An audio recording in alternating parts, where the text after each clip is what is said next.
నమస్తే, welcome to MR cable TV news. ముందుగా headlines చూద్దాం.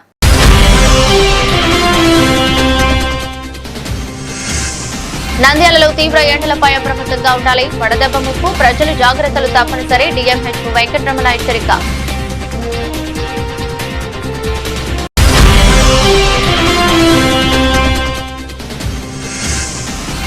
శ్రీరామకృష్ణ డిగ్రీ కళాశాలలో పూర్వ విద్యార్థుల అపూర్వ సమ్మేళనం. రజతోత్సవ వేడుకల్లో మధుర జ్ఞాపకాల సందడి.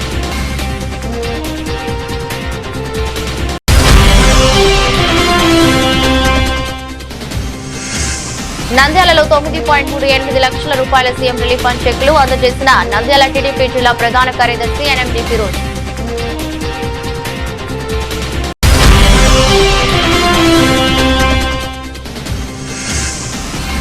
నంద్యాలలో రౌడీ షీటర్లకు కౌన్సిలింగ్, ఘటన హెచ్చరికలు జారీ. ప్రతి ఆదివారం స్టేషన్లో హాజరు తప్పనిసరి. సీఐ సుధాకర్ రెడ్డి.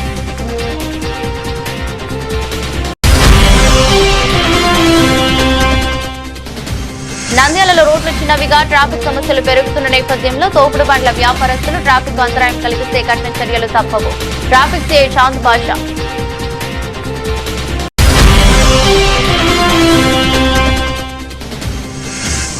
వరికోత యంత్రాలతో చేపట్టడంతో ఎండుగడ్డి కొరత పాడి రైతులు తీవ్ర ఇబ్బందులు. రైతులు వేలాది రూపాయలు వెచ్చించి కొనుగోలు పరిస్థితి నెలకొంది.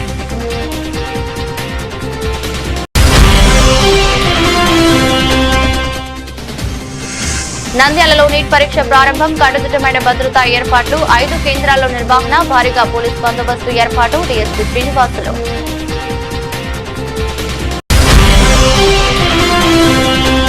కార్మిక చట్టాల పరిరక్షణపై ఉద్యమిద్దాం. 140వ అంతర్జాతీయ కార్మిక దినోత్సవం, మేడే వారోత్సవాల ఐఎఫ్టీయూ సహాయ కార్యదర్శి శంకర్. నంద్యాల జిల్లాలో ఎండలు తీవ్ర రూపం దాల్చుతున్న నేపథ్యంలో ప్రజలు అప్రమత్తంగా ఉండాలని జిల్లా వైద్య శాఖ అధికారి వెంకటరమణ హెచ్చరించారు. వడదెబ్బకు గురయ్యే ప్రమాదం ఎక్కువగా ఉన్నందున తగు జాగ్రత్తలు తీసుకోవాలని సూచించారు. ఈ సందర్భంగా మాట్లాడుతూ నంద్యాలతో పాటు కనగిరి ప్రాంతంలో ఎప్పుడూ లేని విధంగా ఎండలు అధికంగా నమోదవుతున్నాయని తెలిపారు. ముఖ్యంగా మధ్యాహ్న వేళల్లో అనవసరంగా బయట తిరగకుండా జాగ్రత్తలు పాటించాలని ప్రజలకు సూచించారు. వడదెబ్బ నివారణకు ఎక్కువగా మజ్జిగ, చల్లని నీరు, ద్రవ పానీయాలు తీసుకోవాలని, శరీరంలో నీటి శాతం తగ్గకుండా చూసుకోవాలని చెప్పారు. జిల్లాలో చూస్తూ ఉంటే గత 1 వీక్ నుంచి కూడా ఎండలు రోజు రోజుకు తీవ్రత ఎక్కువగా ఉంది. సో దీనికి సంబంధించి కూడా గౌరవ కలెక్టర్ మేడం గారు ఎప్పటికప్పుడు ప్రజలను అప్రమత్తం చేస్తూ ముఖ్యంగా ఈ పాంప్లెట్ రూపంలో ప్రజలకు అవగాహన కల్పించడం, అలాగే ఫ్లెక్సీలు, హోర్డింగ్స్ పెద్దది కలెక్టరేట్లో మనకు పీజీఆర్ఎస్ హాల్ ముందర కూడా పెద్దగా ఏర్పాటు చేశాము.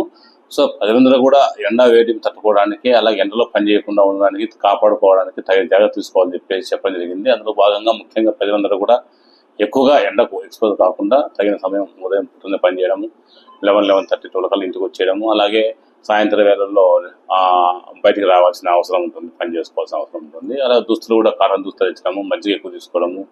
ముఖ్యంగా మేమైతే ఓఆర్ఎస్ ప్యాకెట్స్ అన్ని చోట్ల సిద్ధం చేశాము. ముఖ్యంగా ఉపాధి హామీ కూలీలకు ఓఆర్ఎస్ ప్యాకెట్ డిస్ట్రిబ్యూట్ చేశాము. అలాగే రైల్వే ఎంప్లాయ్ కూలీలకు కానీ, లేకపోతే ఎక్కడ పడితే అక్కడ మనకు ముఖ్యంగా కన్స్ట్రక్షన్ సైట్స్లో కానీ ఉన్న కూలీలకు అందరికి కూడా ఓఆర్ఎస్ ప్యాకెట్ డిస్ట్రిబ్యూట్ చేశాము. అలాగే సిద్ధంగా కూడా అంటే హౌస్ ఆశా వర్కర్ల ద్వారా ఓఆర్ఎస్ ప్యాకెట్స్ ఇంటికి డిస్ట్రిబ్యూట్ చేయడం అవగాహన జరుగుతూ ఉంది. ముఖ్యంగా ప్రజలు అప్రమత్తంగా ఉండి ఎండకు ఎక్స్పోజ్ కాకుండా, ఎండ పని పడకుండా తీసుకోవాలి జాగ్రత్తలు గురించి చెప్పడం జరిగింది. అలాగే రెండవది, ఎవరైనా ఎండ వేడివి తట్టుకోలేక వడదెబ్బ సోకినట్లయితే వెంటనే ఇమీడియట్గా సమీప ఆరోగ్య కేంద్రం కానీ ఆ విలేజ్ హెల్త్ క్లినిక్ కానీ వెళ్ళి అక్కడ మా సిబ్బందితో సప్లై చేసుకుని ఆ ట్రీట్మెంట్ తీసుకోవాల్సిన అవసరం ఎంతైనా ఉంది. దానికి సంబంధించి ముఖ్యంగా వెంటనే ఆ నీరు తాగకూడదు. మెయిన్గా ఎండ వేడిని తట్టుకొని వడదెబ్బ సోకిన వ్యక్తి ఎక్కువ నీరు తాగకూడదు. చెట్టు కిందకి చల్లటి ప్రదేశం తీసుకువచ్చి కొద్దిసేపు అతనికి ఆక్సిజన్ అందేట్లుగా విషకరత విసడము, తర్వాత ఒళ్ళంతా తడిగుడుతూ తోడడము, అలాగే కొద్దిసేపు రెస్ట్ ఇచ్చి తర్వాత అవసరమైతే హాస్పిటల్ షిఫ్ట్ చేసి సరైన బాటలు ఎక్కించడం కానీ, ఓఆర్ఎస్ ద్రావణం తాపించడం కానీ చేయాల్సి ఉంటుంది. ఇందుకు సంబంధించి గౌరవ కలెక్టర్ మేడం గారు ఎప్పటికప్పుడు మాకు ఆదేశాలు ఇస్తున్నారు, అలాగే మీటింగ్లు చెప్తున్నారు. ఖచ్చితంగా మేడం గారు అన్ని డిపార్ట్మెంట్లను అలర్ట్ చేశారు. ఎక్కడ కూడా వడదెబ్బతో ఎవరు మరణించకూడదని చెప్పడం జరిగింది. ప్రభుత్వం కూడా ఎప్పటికప్పుడు డైలీ రిపోర్ట్ తీసుకోవడము, అలాగే ఏదైనా అనుకోని రీతిలో మనకు సస్పెక్టెడ్ కేసు అంటే వాటికి సంబంధించి రిపోర్ట్ కూడా తీసుకోవడము, వడదెబ్బ సోకినట్లయితే దానికి పోస్ట్ మార్టం రిపోర్టు, అలాగే station house officer, MRO, medical ముగ్గురు టీం వర్క్తో సర్టిఫికేట్ ఇవ్వాల్సి ఉంటుంది. కాబట్టి అది కూడా చేస్తూ ఉన్నాం. Thank you. నంద్యాల పట్టణంలో శ్రీరామకృష్ణ డిగ్రీ కళాశాలలో 1998-2001 బ్యాచ్ బీకాం పూర్వ విద్యార్థుల సమ్మేళనం ఆదివారం ఘనంగా జరిగింది. కోర్సు పూర్తి చేసి 25 సంవత్సరాలు పూర్తయిన సందర్భంగా రజతోత్సవ వేడుకలను పూర్వ విద్యార్థుల సంఘం ఆధ్వర్యంలో నిర్వహించారు. కార్యక్రమానికి విద్యా సంస్థల అధినేత డాక్టర్ జి రామకృష్ణారెడ్డి ముఖ్య అతిథిగా హాజరై జ్యోతి ప్రజ్వలన చేసి వేడుకలను ప్రారంభించారు. అనంతరం మాట్లాడుతూ విద్యార్థులు వివిధ రంగాల్లో ఉన్నత స్థాయికి చేరుకోవడం విద్యా సంస్థకు గర్వకారణమని పేర్కొన్నారు. ఈ వేడుకలో భాగంగా తమకు విద్యాబుద్ధులు నేర్పిన అధ్యాపకులను పూర్వ విద్యార్థులు ఘనంగా సన్మానించారు. గురువుల ఆశీస్సులు పొందడం తమ అదృష్టమని వారు భావోద్వేగానికి లోనయ్యారు. కార్యక్రమంలో విద్యా సంస్థల అధ్యాపకులు పూర్వ విద్యార్థులు పెద్ద సంఖ్యలో పాల్గొన్నారు. ఈ రోజు మే 3వ తేదీన మా డిగ్రీ 1998-2001 బ్యాచ్ సిల్వర్ జూబ్లీ కార్యక్రమం చాలా శుభప్రదంగా జరిగింది. విచ్చేసినటువంటి చైర్మన్ డాక్టర్ జి రామకృష్ణారెడ్డి గారి వారి ఆధ్వర్యంలో వారి లెక్చరర్స్ అసోసియేషన్స్ అందరూ వచ్చి మా స్నేహితుల వాళ్ళ యొక్క ఎక్స్పీరియన్స్, వాళ్ళ సక్సెస్ స్టోరీస్ విని వాళ్ళ ఆనందం మరియు వాళ్ళ స్కూల్ కాలేజ్లో ఉన్నటువంటి ఎవరెవరు ఎన్నెన్ని గ్రేడ్స్కి వెళ్ళిపోయినది అది విని మాకు కూడా చాలా ఆనందంతో ఈ కార్యక్రమం జరుపుకున్నాము. చాలా సంతోషంగా ఉంది అందరూ ఇచ్చేసినందుకు. ఇది ఇంతటితో ఆగిపోకూడదు. మళ్ళా మనం తరచూ కలుసుకుంటూ ఉండాలని కోరుకుంటూ ఉన్నాను. నా పేరు Mallikarjuna Reddy. Ramakrishna degree college 1998-2001 batch silver Jubilee 25 years అవుతుందని మేము సిల్వర్ జూబ్లీ జరుపుకుంటున్నాము. ఎక్కడెక్కడో ఉన్న విద్యార్థులందరినీ ఒకచోట సమాహం చేసి మేము ఈ కార్యక్రమంలో జయప్రదంగా చేసినాము. దానికోసం సహకరించిన చైర్మన్ గారు, మరి మా లెక్చరర్స్ గారు, మా స్టూడెంట్స్ అందరూ సహకరించినందుకు ఈ ప్రోగ్రాము సక్సెస్ఫుల్గా జరిగిందని మేము అనుకుంటున్నాము. మేము 1998-2000 batch degree general Telugu medium అయినా మేము ఇన్ని రంగాల్లో సక్సెస్ సాధించాము. అందరికీ మంచి మంచి జాబులు వచ్చినాయి. మా ఫ్యామిలీని కూడా మంచిగా చదివించుకుంటాం, వాళ్ళని కూడా మంచి పొజిషన్లో ఉంచాము. దీనికి అంతటికి కారణం మేము డిగ్రీలో రామకృష్ణ డిగ్రీ కాలేజీలో చదువుకోవటం వలన ఆ సార్ వల్ల ఇచ్చిన ప్రోత్సాహం వల్లనే ఇదంతా సాధించాము. తర్వాత మేమందరం కలిసి ఎవరెవరు ఏం సాధించామో చెప్పుకోవటం కూడా ఆనందంగా ఉంది. లెక్చరర్స్ కూడా మమ్మల్ని ఇంకా ముందుకు వెళ్ళాలని ఆశీర్వదించారు.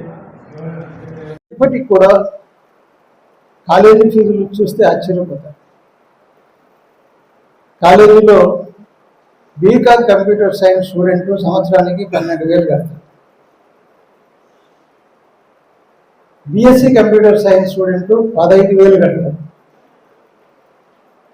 బీబీఏ బీసీఏ కోర్సుల పిల్లలు 18,000 కడతారు. మీ పిల్లలు కూడా చదివే పిల్లలు ఉన్నారు, మీరు చదివిస్తున్నారు. నర్సరీకి ఎంత ఫీజులు కడుతున్నారో ఒకసారి ఆలోచించండి. ఆ ఫీజులు కూడా 95% ఫీజు రీయింబర్స్మెంట్ కింద రావాలి. 95% ఫీజులు తల్లిదండ్రులు ఫీజు పే చేసేది ఉండదు, ఫీజు రీయింబర్స్మెంట్ కింద వస్తుంది. ఓన్లీ 5% ఇన్కమ్ ట్యాక్స్ అసెసీస్ లేదా మనకి ఇన్కమ్ సర్టిఫికేట్ తెచ్చుకోలేనటువంటి వ్యక్తులు మాత్రమే ఆ 5% కడతారు. ఇప్పుడు ఉన్నటువంటి ఫైనల్ ఇయర్ స్టూడెంట్స్కి ఒక్కొక్క ఫీజు రీయింబర్స్మెంట్ కూడా 4 ఇన్స్టాల్మెంట్లో రిలీజ్ చేస్తారు గవర్నమెంట్. జగన్మోహన్ రెడ్డి ఉన్న పీరియడ్లో ఒక ఇన్స్టాల్మెంట్ రిలీజ్ చేశాడు, ఇప్పటికి 3 ఇన్స్టాల్మెంట్ పెట్టాడు. చంద్రబాబు నాయుడు వచ్చిన తర్వాత లాస్ట్ టైం ఒక ఇన్స్టాల్మెంట్ రిలీజ్ చేసి సెకండ్ ఇన్స్టాల్మెంట్ కొంతమందికి ఇచ్చారు, కొంతమందికి రావాల్సింది, అక్కడ 2 ఇన్స్టాల్మెంట్ పెట్టారు. ఇప్పుడు ఈ ఫైనల్ ఇయర్లో అసలు ₹1 కూడా పిల్లలకి రిలీజ్ కావాలి. దాదాపుగా 12 ఇన్స్టాల్మెంట్లో ఫీజు రిలీజ్ అవుతాయి, 2 లేదా 3 ఇన్స్టాల్మెంట్లు మాత్రమే పిల్లలకు పడ్డాయి, మిగతావన్నీ కూడా పడ్డాయి కదా. అట్లాంటి పరిస్థితుల్లో కాలేజీని రద్దు చేయాల్సినటువంటి పరిస్థితి ఈరోజు ఏర్పడింది. ఇంకా పోస్ట్ గ్రాడ్యుయేట్ కోర్సెస్ అయితే మరీ అధ్వానంగా తయారైపోయింది. దాదాపుగా యూనివర్సిటీలోనే 40-50% అడ్మిషన్స్ కూడా జరగటం. ఒకప్పుడు ఎస్వి యూనివర్సిటీ అంటే చాలా ఫేమస్. యూనివర్సిటీలో సీట్ దొరకాలంటే చాలా కష్టంగా ఉండేది. ఈరోజు వాళ్ళు కూడా విద్యార్థుల దగ్గరికి వెళ్ళి మా దగ్గర చేరు అని అడిగే పరిస్థితి ఏర్పడింది. వాటిలో 50% అడ్మిషన్స్ కూడా పూర్తి కాలేదు. ఎస్కే యూనివర్సిటీలో 50 కాదు. ఇట్లా యూనివర్సిటీలోనే 50% కూడా అడ్మిషన్ జరిగిన పరిస్థితులు ఉంటే మనకి ప్రైవేట్ కాలేజీలో ఎంతవరకు వచ్చి చేరుతారో ఆలోచించాలి. పేద ప్రజలు ఆపదలో ఉంటే నేనున్నాను అని ఆదుకోవటం ముఖ్యమంత్రి చంద్రబాబు నాయుడు మంచి మనసుకు నిదర్శనమని నంద్యాల టీడీపీ జిల్లా ప్రధాన కార్యదర్శి ఎన్ఎండి ఫిరోజ్ అన్నారు. మంత్రి ఫరూక్ క్యాంపు కార్యాలయంలో 9,38,925 రూపాయల సీఎం రిలీఫ్ ఫండ్ చెక్లను పంపిణీ చేశారు. ఈ సందర్భంగా ఎన్ఎండి ఫిరోజ్ మాట్లాడుతూ ఎక్కువ యాక్సిడెంట్స్ మరియు అనారోగ్య కారణాల వల్ల వచ్చే వారికి ఆరోగ్యం విషయంలో జాగ్రత్త వహించకుండా జాగ్రత్తలు వహించాలని, ప్రమాదాలు జరగకుండా తగు జాగ్రత్తలు తీసుకోవాలని సూచించారు. ఈ సందర్భంగా నంద్యాల నియోజకవర్గంలో కూటమి ప్రభుత్వం అధికారం చేపట్టిన అతి కొద్ది కాలంలోనే 3,13,73,455 రూపాయలను 418 మందికి సీఎం రిలీఫ్ ఫండ్ రూపంలో బాధిత కుటుంబానికి అందజేయడం జరిగిందని తెలిపారు. కార్యక్రమంలో minority finance corporation director Munier Khaleel, మాజీ కౌన్సిలర్ కృపాకర్, టీడీపీ నాయకులు పాల్గొన్నారు. అందరికీ నమస్కారం అండి. ఈరోజు మన నంద్యాల కాన్స్టిట్యున్సీకి ఇది 24th సారి మనం ఇస్తున్నాము. దాదాపు ఈరోజు మనకు 9,38,925 రూపీస్ మనకు నంద్యాలలో ఈసారి ఇవ్వడం జరుగుతుంది. టోటల్ అమౌంట్ వచ్చేసి నంద్యాల కాన్స్టిట్యున్సీకి లాస్ట్ 2 ఇయర్స్లో వచ్చేసి 3,13,73,455 రూపీస్ ఇచ్చినారండి. టోటల్ మెంబర్స్ వచ్చేసి 418 మెంబర్స్ ఇప్పటి వరకు మనం ఇచ్చింది నంద్యాల కాన్స్టిట్యున్సీకి. దానికోసం ఫస్ట్ ఆఫ్ ఆల్ మనం చంద్రబాబు నాయుడు గారికి ధన్యవాదాలు చెప్పుకుంటూ, అట్లనే మన ఫరూక్ గారికి కూడా ధన్యవాదాలు చెప్పుకుంటూ, ఎందుకంటే ప్రజలు ఎవరన్నా ఇబ్బంది పడే వాళ్ళకి మేము ఆల్రెడీ చెప్తున్నాము. మీకు అంటే కనీసం మీరు ఏమంటే ఇప్పుడు చూస్తున్నారు, మీరు మనం హాస్పిటల్ వెళ్తే బిల్స్ ఎంత ఇస్తున్నారో తెలుసు మీకు. దానికోసం చాలామంది పేద ప్రజలు ఉన్నారు. ఇప్పుడు 1,00,000 రూపాయలకి మనం ఒకవేళ ఎగ్జాంపుల్ చెప్తున్నాను, 1,00,000 రూపాయలు పెడితే దాదాపు మనకు 40% అన్న రిటర్న్ వస్తుంది. ఏదో మనకు సీఎం గారు మనకు హెల్ప్ చేస్తున్నారు కాబట్టి అంతా సీఎం గారికి ధన్యవాదాలు చెప్తుంటూ, అట్లనే ఎవరన్నా నిజంగా ఆర్థిక సహాయం ఉంటే కంపల్సరీ మీరు వచ్చి సీఎం రిలీఫ్ ఫండ్ పట్టండి. దీంట్లో మధ్యవర్తిని ఎవరికి ఎంకరేజ్ చేయకండి. ఎవరన్నా వచ్చి మేము ఇప్పిస్తాము, మాకు డబ్బులు ఇవ్వాలంటే ఎవరిని ఎంకరేజ్ చేయకండి. ఇది మీకోసమే, ఇది కంపల్సరీ. ఏమంటే ఇది మనం ఓన్లీ మీ అప్లికేషన్ తీసుకుపోయి సీఎం గారికి ఇస్తున్నాము, అక్కడి నుంచి మీకు ఇస్తున్నాం అంతే తప్ప దీంట్లో ఎవరిని మధ్యవర్తిని ఎవరు ఎంకరేజ్ చేయకండి. దయచేసి మళ్ళీ ఒకసారి చెప్తున్నాను, మేము కమిషన్ అని ఎవరన్నా మీ దృష్టికి తీసుకెళ్తే మాకు చెప్పండి, కంపల్సరీ వాళ్ళ మీద యాక్షన్ తీసుకుంటామండి. Thank you very much. Nandyal పట్టణంలోని 1 టౌన్ పోలీస్ స్టేషన్ పరిధిలో ఉన్న రౌడీ షీటర్లకు పోలీసులు కఠిన హెచ్చరికలు జారీ చేశారు. ఈ మేరకు సీఐ సుధాకర్ రెడ్డి ఆధ్వర్యంలో ప్రత్యేక కౌన్సిలింగ్ నిర్వహించారు. ఈ సందర్భంగా సీఐ సుధాకర్ రెడ్డి మాట్లాడుతూ రౌడీ షీటర్లు ఎక్కడైనా అల్లర్లకు పాల్పడినా, రౌడీజం ప్రదర్శించిన కఠిన చర్యలు తప్పవని స్పష్టం చేశారు. చట్టాన్ని ఉల్లంఘించే వారి పట్ల ఎలాంటి సాహసం చూపబోమని హెచ్చరించారు. ప్రతి రౌడీ షీటర్ తప్పనిసరిగా ప్రతి ఆదివారం పోలీస్ స్టేషన్ కు హాజరై సంతకం చేసి వెళ్లాలని ఆదేశించారు. వారిపై నిరంతరం నిఘా ఉంచుతున్నామని, చిన్న తప్పిదానికైనా కఠిన చర్యలు తీసుకుంటామని తెలిపారు. రౌడీ షీటర్లు తమ ప్రవర్తన మార్చుకుని ప్రశాంత జీవితం గడపాలని సూచిస్తూ సమాజంలో శాంతి భద్రతలను భంగం కలిగించే చర్యలకు పాల్పడితే తీవ్ర పరిణామాలు తప్పవని స్పష్టం చేశారు. ఈ రోజు నంద్యాల జిల్లా ఎస్పీ సార్ యొక్క ఆదేశాల మేరకు నంద్యాల 1 టౌన్ పరిధిలోని రౌడీ షీటర్లు మరియు సస్పెక్ట్ షీటర్లకు 1 టౌన్ పోలీస్ స్టేషన్లో కౌన్సిలింగ్ నిర్వహించడం జరిగింది. ఇందులో వాళ్ళకి ఎటువంటి నేరాల్లో ఇన్వాల్వ్ కాకుండా ఏ సమస్య ఉన్నా సరే పోలీస్ స్టేషన్కి వచ్చి ఇన్ఫార్మ్ చేయాలని చెప్పేసి, ఏదైనా నేరానికి సంబంధించిన సమాచారం ఉంటే మాకు తెలియజేయాలని చెప్పేసి వాళ్ళకి కౌన్సిలింగ్లో తెలియజేయడం జరిగింది. అంతేకాకుండా ఈ రౌడీ షీటర్లలో 3 కేటగిరీలు చేయడం జరిగింది. వాళ్ళలో ఏ టైప్ కేటగిరీలో ఉన్నటువంటి రౌడీ షీటర్లు అందరి మీద నిరంతరం నిఘా ఉంటుంది. వీళ్ళు ఏదైనా సరే చట్ట వ్యతిరేక కార్యకలాపాలు చేశారనే ఇన్ఫర్మేషన్ మాకు వచ్చింది అంటే వాళ్ళ మీద నాన్ వెలుగులు కేసులు పెట్టేసి చట్ట ప్రకారం వాళ్ళకు చర్యలు తీసుకుంటామని చెప్పేసి కౌన్సిలింగ్లో రౌడీ షీటర్లకి సస్పెక్షన్లకు తెలియజేయడం జరిగింది. నంద్యాల పట్టణంలో రోడ్లు చిన్నవిగా ఉండటంతో ట్రాఫిక్ సమస్యలు పెరుగుతున్న నేపథ్యంలో తోపుడు బండ్ల వ్యాపారస్తులు ట్రాఫిక్ అంతరాయం కలిగిస్తే కఠిన చర్యలు తీసుకుంటామని ట్రాఫిక్ సీఐ చాంద్ పాషా హెచ్చరించారు. ట్రాఫిక్ పోలీస్ స్టేషన్ లో నిర్వహించిన విలేకరుల సమావేశంలో మాట్లాడుతూ నంద్యాలలో ఇప్పటికే రోడ్లు సన్నగా ఉండగా ఎక్కడ చూసినా తోపుడు బండ్ల వ్యాపారాలు ట్రాఫిక్ కు ఆటంకం కలిగిస్తున్నాయని తెలిపారు. వ్యాపారస్తులు తమ వ్యాపారాన్ని కొనసాగించడంతో పాటు ట్రాఫిక్ ఇబ్బంది కలగకుండా చూసుకోవాలని సూచించారు. గతంలో కూడా పలుమార్లు హెచ్చరికలు జారీ చేసినట్లు పేర్కొంటూ ఇకపై నిబంధనలు ఉల్లంఘించిన వారిపై కఠిన చర్యలు తీసుకుంటామని ట్రాఫిక్ సీఐ స్పష్టం చేశారు. రోడ్లన్నీ చాలా ఇరుకుకుండా, అలాగే పళ్ళ వ్యాపారస్తులు మీరు ఏదైనా వ్యాపారం చేసుకుంటే ఫుట్పాత్ ఎన్నికలు పెట్టుకోండి, ఫుట్పాత్ ఎక్కి చివరను పెట్టుకొని మీరు అమ్ముకోండి. ఎందుకంటే మీరు ధనవంతులు లేరు కాబట్టి మీరు రూములు పెట్టుకొని అమ్ముకోవడానికి మీకు అవకాశం లేదు కాబట్టి ఫుట్పాత్ మీద అమ్ముకుంటారు. ఫుట్పాత్ కింది దిగుతే మటుకు ఖచ్చితంగా మీద పిటి కేసులు పెట్టి కోర్టులో హాజరుపరుస్తాము. తోపుడు బండోళ్ళు మీరు ఈ విషయాన్ని గమనించగలరు. చెప్పిన దానికి మీరు రోడ్లు చిన్నగా ఉన్నాయి, మీరు రోడ్డు కిందికి వచ్చి తోపుడు బండ్లు పెట్టుకొని మీరు అమ్ముకుంటారంటే ఉపేక్షించే విషయమే లేదు. ఖచ్చితంగా తోపుడు బండి ఖచ్చితంగా నేను తీసుకొచ్చి స్టేషన్లో పెట్టేస్తాను.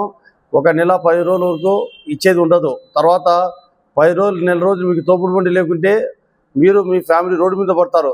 మీరు బతుక తెరువు లేకుంటే దయచేసి మీరు అంత దూరం తెచ్చివద్దండి. తోపుడు బండి వాళ్ళు ఏదైనా కానీ మీరు ఏదో షాప్ వాళ్ళకి ఏదో రిక్వెస్ట్ చేసుకుని ఫుట్పాత్ పైన పెట్టుకొని సాయంత్రం 11, 12 అమ్ముకోండి, మాకేం ఇబ్బంది లేదు. కానీ రోడ్డు కిందికి దిగినారంటే మటుకు ఖచ్చితంగా బండి లాక్కపోయి స్టేషన్లో పెట్టేస్తాను. ఆ ఫ్రూట్స్ చెడిపోయినా కూడా నాకు సంబంధం లేదు. ఎందుకంటే నాకు కావాల్సింది రోడ్డు సేఫ్టీ, ప్రజలకు ట్రాఫిక్ అంతరాయం కాకుండా బండ్లు సురక్షితంగా సేఫ్గా పోతూ ఉండాలి, మూవింగ్లో ఉండాలి వెహికల్స్. ట్రాఫిక్ జామ్ అయ్యి అంబులెన్స్ కానీ తర్వాత ఏమన్నా షాపింగ్ వచ్చే వాళ్ళకి ఇబ్బందిగా ఉండకూడదు. కాబట్టి తోపుడు ఉండోళ్ళు మాకు సపోర్ట్ చేస్తారని చెప్పి వాళ్ళు ఆలోచిస్తారని చెప్పి అనుకుంటున్నాను. అలాగే ఇంకొకసారి చెప్తున్నాను, ప్రజల మన మైనర్ పిల్లల పేరెంట్స్ చెప్తున్నాను, ముఖ్యంగా 2 వీలర్ కానీ 4 వీలర్ కానీ మైనర్ పిల్లలకి ఏదండి మీరు పోలీస్ శాఖ తరఫున ట్రాఫిక్ శాఖ తరఫున మీరు జరిమానాలు గురి కావద్దండి. పిల్లలు మీరు రేపు రోజు మన దేశానికి మీరే మాకు మార్గదర్శకులు. పిల్లలు మీరు ఇప్పుడు హెల్తీగా ఉంటే రేపు రోజు మీరు ఒక భవిష్యత్తులో మంచి ఆఫీసర్గా మంచి లీడర్గా మీరు తయారు చేయడానికి అవకాశం ఉంటుంది. ఇప్పుడు మీరు హెల్తీగా ఉండి మీరు డిసిప్లిన్గా ఉండేప్పుడే. కాబట్టి ఈ విషయాలు మీరు ఆలోచించి మీరు వింటే మీరు బాగుంటారు, సమాజం బాగుంటుంది, నంద్యాల పట్టణం బాగుంటుంది, పోలీస్ శాఖకు కూడా మీరు గౌరవించినట్టు ఉంటుంది. దయచేసి అందరూ ఫాలో అవుతారని చెప్పి రిక్వెస్ట్ చేస్తున్నాను. జై హింద్. ఏటా మాదిరిగానే ఏడాది కూడా వరి కోత యంత్రాలతో చేపట్టడంతో ఎండుగడ్డి కొరత ఏర్పడి పాడి రైతులు తీవ్ర ఇబ్బందులు ఎదుర్కొంటున్నారు. పశుగ్రాసం కోసం అవసరమైన గడ్డి లభించకపోవడంతో రైతులు వేలాది రూపాయలు వెచ్చించి కొనుగోలు చేసుకోవాల్సిన పరిస్థితి నెలకొంది. ఒకప్పుడు నంద్యాల మండలంలో విస్తృతంగా వరి సాగు సాగుతుండగా రాను రాను సాగు విస్తీర్ణం తగ్గిపోవడంతో ప్రస్తుతం దాదాపు 3000 ఎకరాలకు పరిమితమైంది.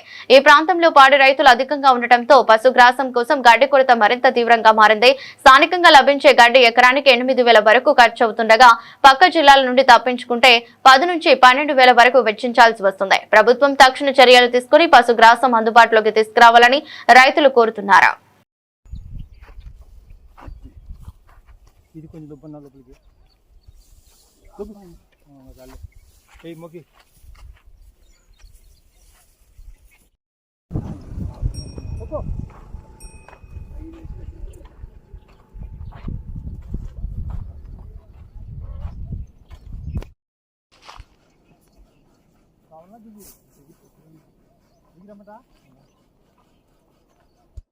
కొనడము, కట్టలు కట్టియడము, పొలాల గడ్డి కొనడము, ట్రాక్టర్ బాడిగేది, బాబా కూలీకి బాడిగేది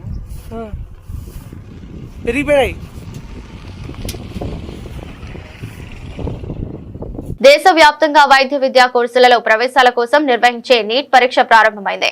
నంద్యాల పట్టణంలో మొత్తం 5 పరీక్షా కేంద్రాల్లో ఈ పరీక్ష నిర్వహిస్తున్నట్లు అధికారులు తెలిపారు. పరీక్ష నిర్వహణలో భాగంగా కట్టుదిట్టమైన భద్రతా ఏర్పాట్లు చేపట్టారు. డీఎస్పీ శ్రీనివాసుల ఆధ్వర్యంలో పోలీస్ బందోబస్తు ఏర్పాటు చేసి ప్రతి పరీక్షా కేంద్రంలో అభ్యర్థులపై క్షుణ్ణంగా తనిఖీలు నిర్వహిస్తున్నారు. నిషేధిత వస్తువులు తీసుకురాకుండా కఠిన చర్యలు తీసుకుంటున్నామన్నారు. అదేవిధంగా పరీక్షా కేంద్రాల వద్ద ట్రాఫిక్ సమస్యలు తలెత్తకుండా ప్రత్యేక చర్యలు చేపట్టి వాహనాల రాకపోకలను నియంత్రిస్తున్నారు. మధ్యాహ్నం 1 గంట నుండి సాయంత్రం 5 గంటల వరకు పరీక్ష జరగనుండగా ఎలాంటి అవాంతరాలు లేకుండా ప్రశాంతంగా నిర్వహించేందుకు అధికారులు పర్యవేక్షణ కొనసాగిస్తున్నారు. రోడ్డు మీద బండ్లు పెట్టొద్దు, అక్కడ పార్క్ చేయొద్దు, సైడ్ పెట్టుకోండి. తల్లిదండ్రులు ఇంటికి వెళ్ళిపోండి. 5 గంటలకు రండి, మళ్ళా రండి. ఎండకు ఉండొద్దు, దయచేసి ఎండకు ఉండొద్దు, నీడకు నిలబడి అందరూ. తల్లిదండ్రులు అందరూ నీడకి వెళ్ళిపోవాలా, కళ్ళు కూడా సైడ్ పెట్టుకోవాలా. బ్రదర్ మీరు వెళ్ళిపోవాలి అక్కడ. అందరికీ నమస్కారం. ఈరోజు నంద్యాల టౌన్లో 5 సెంటర్లో నీట్ ఎగ్జామ్ జరుగుతుంది. 5 సెంటర్లకి పోలీస్ బందోబస్తు ఏర్పాటు చేయడం జరిగింది.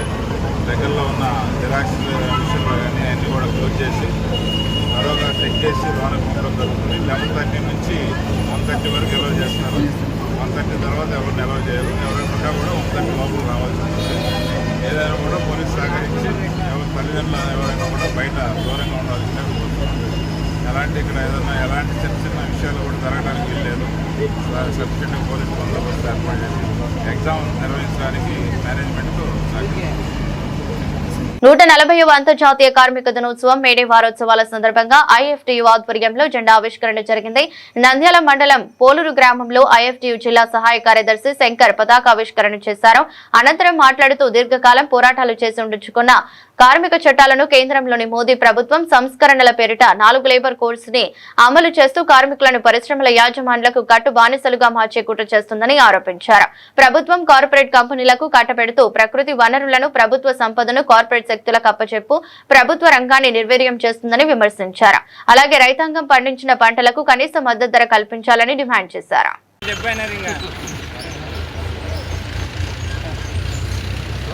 140వ మేడే వారోత్సవాలను పురస్కరించుకొని ఈరోజు ఐఎఫ్టియు ఆధ్వర్యంలో జెండా ఆవిష్కరణ జరిగింది. మరి 139 సంవత్సరాల కిందట అమెరికాలోని చికాగో నగరంలో కార్మికులు తమ యొక్క పని గంటలను తగ్గించాలని 18 గంటల నుంచి 14 గంటలు, 14 గంటల నుంచి 8 గంటల పని విధానం కొరకు కార్మికులు చిందించినటువంటి రక్తంలో నుంచి ముంచి ఎత్తినదే ఎర్ర జెండా. నేటికి ప్రపంచవ్యాప్తంగా ఎర్ర జెండా అజరామరమై వెలుగుతుంది. మరి మన దేశంలో కేంద్రంలో అధికారంలో ఉన్నటువంటి నరేంద్ర మోడీ ప్రభుత్వం దీర్ఘకాలం పోరాటాలు చేసి కార్మికులు సాధించుకున్నటువంటి కార్మిక చట్టాలను రద్దు చేసి 4 లేబర్ కోడ్లుగా అమలు చేస్తుంది. మరి లేబర్ కోడ్ల ద్వారా కార్మికులు పరిశ్రమ యజమానులకు కట్టు బానిసలుగా మార్చేటువంటి ఈ విధానాన్ని రద్దు చేయాలని ఐఎఫ్టీగా మేము డిమాండ్ చేస్తున్నాం. అలాగే 8 గంటల పని విధానాన్ని కొనసాగించాలి. 4 లేబర్ కోడ్లు తక్షణమే రద్దు చేయాలి. ప్రభుత్వ రంగ పరిశ్రమలన్నింటినీ ప్రైవేటీకరణ ఆపాలని చెప్పి మరి కనీస వేతనం 30,000 రూపాయలు ఇవ్వాలని చెప్పి మరి అలాగే పెరుగుతున్నటువంటి పెట్రోల్, డీజిల్, నిత్యావసర వస్తువుల సరుకుల ధరలన్నింటినీ తగ్గించాలని చెప్పి ఐఎఫ్టీగా మేము ఈ మేడే రోజు ప్రతిజ్ఞ చేస్తున్నాం. మరి కేంద్రంలోని నరేంద్ర మోడీ ప్రభుత్వం అవలంబిస్తున్నటువంటి కార్మిక, ఉద్యోగ, రైతు వ్యతిరేక విధానాలకు వ్యతిరేకంగా మేడే స్ఫూర్తితో ఈ యొక్క పోరాటాలకు సిద్ధం కావాలని, తక్షణమే 4 లేబర్ కోడ్లను రద్దు చేయాలని, భవన నిర్మాణ కార్మికుల సంక్షేమ బోర్డును పునరుద్ధరించాలని, కనీస వేతనం 30,000 రూపాయలు ఇవ్వాలని, రైతులు పండించినటువంటి పంటలకు కనీస మద్దతు ధర కల్పించాలని చెప్పి ఐఎఫ్టీగా మేము డిమాండ్ చేస్తూ భవిష్యత్తులో కేంద్ర ప్రభుత్వ రైతు కార్మిక వ్యతిరేక విధానాలకు వ్యతిరేకంగా మేడే పోరాట స్ఫూర్తితో ముందుకెళ్దామని చెప్పేసి ఈ సందర్భంగా ప్రభుత్వాన్ని హెచ్చరిస్తున్నాం. వార్తలు ముగించే ముందు మరోసారి హెడ్లైన్స్.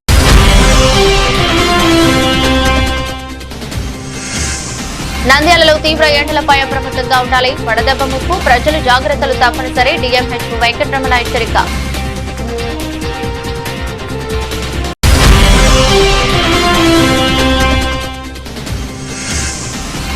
శ్రీరామకృష్ణ డిగ్రీ కళాశాలలో పూర్వ విద్యార్థుల అపూర్వ సమ్మేళనం. రజతోత్సవ వేడుకల్లో మధుర జ్ఞాపకాల సందడి.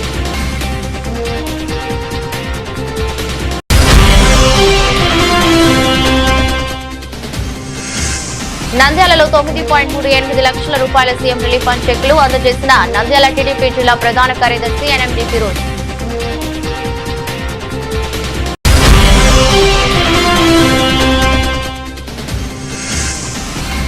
నంద్యాలలో రౌడీ షీటర్లకు కౌన్సిలింగ్, ఘటన హెచ్చరికలు జారీ. ప్రతి ఆదివారం స్టేషన్లో హాజరు తప్పనిసరి. సీఐ సుధాకర్ రెడ్డి.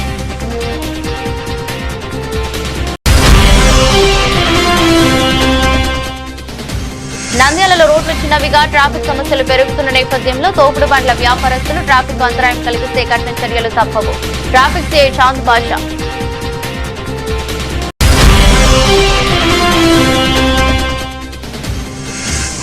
వరికోత యంత్రాలతో చేపట్టడంతో ఎండుగడ్డి కొరత పాడి రైతులు తీవ్ర ఇబ్బందులు. రైతులు వేలాది రూపాయలు వెచ్చించి కొనుగోలు పరిస్థితి నెలకొంది.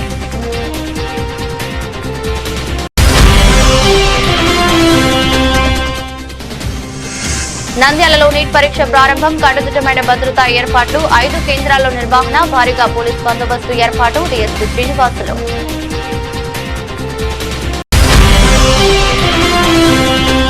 కార్మిక చట్టాల పరిరక్షణపై ఉద్యమిద్దాం. 140వ అంతర్జాతీయ కార్మిక దినోత్సవం, మేడే వారోత్సవాల ఐఎఫ్టియు సహాయ కార్యదర్శి శంకర్. ఇదరస్ట్ బులెటిన్, మరో బులెటిన్లో మళ్ళీ కలుద్దాం. అంతవరకు సెలవు, నమస్కారం.